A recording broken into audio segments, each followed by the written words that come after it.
Before we start this lesson, I need to cover the concept of precedence. This is how I teach precedence in my classes. I put up a slide and I ask the class the answer to the following sum. The class always agrees that 6 plus 2 times 3 in brackets is 12. I then ask them, what about 6 plus 2 in brackets times 3? And the class nearly always agree that the correct answer is 24. But nearly always I manage to divide opinion upon the answer to 6 plus 2 times 3 without brackets. Half of the class usually goes for 24 and the other half for 12, but mostly they're guessing.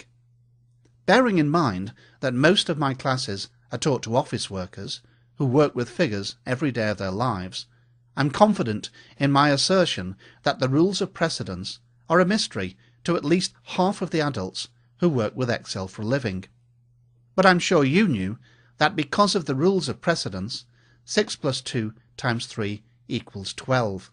And that's because multiplication has precedence over addition. In other words, Excel does all of the multiplication before it does the addition.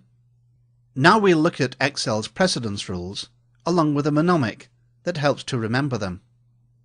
First of all, any expression in brackets or parentheses is always evaluated first. Exponents are always evaluated next. Exponents tend to be used in engineering or scientific scenarios and are rarely seen in accounting scenarios. Next in the order of precedence are the multiply and divide operators. These are evaluated from left to right.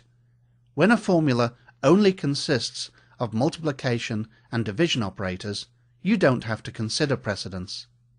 And last in the order of precedence are the addition and subtraction operators.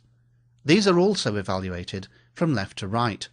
When a formula only consists of addition and subtraction operators, again, you don't have to consider precedence. If you only work with accounting scenarios, all you really need to remember is brackets are evaluated first, multiplication and division are evaluated next, and addition and subtraction are evaluated last. Now we've covered that, let's get back to Excel and get on with the lesson. For this lesson, you need to open the sample file Payroll1 from your Sample Files folder.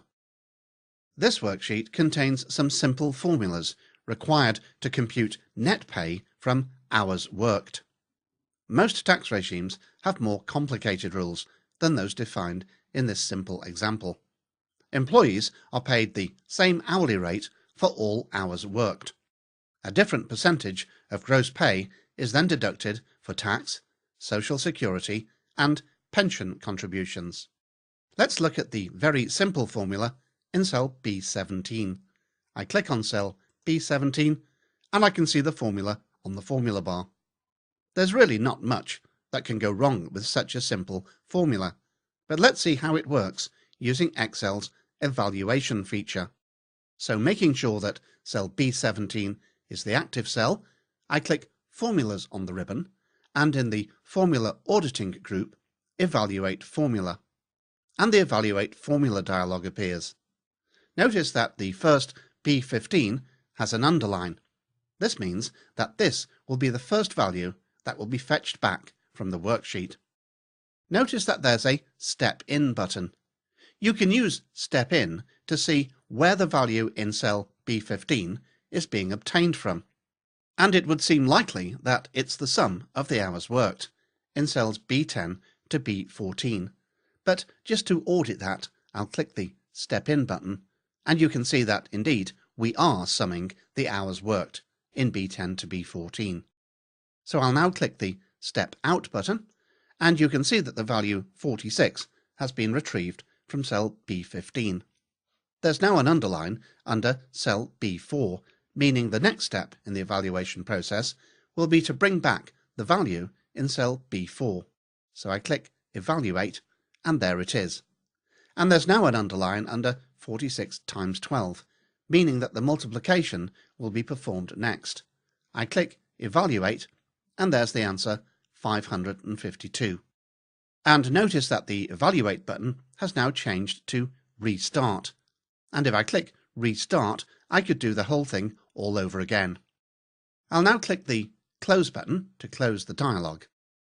And I'll move to a more complicated formula to better illustrate the Evaluate feature. I'll click on cell B23 and look at the formula in the formula bar. This formula uses a rather long-winded way of calculating net pay. Let's use the Evaluate feature to see the order in which these calculations are performed. So I click Formulas tab, and in Formula Auditing, Evaluate Formula.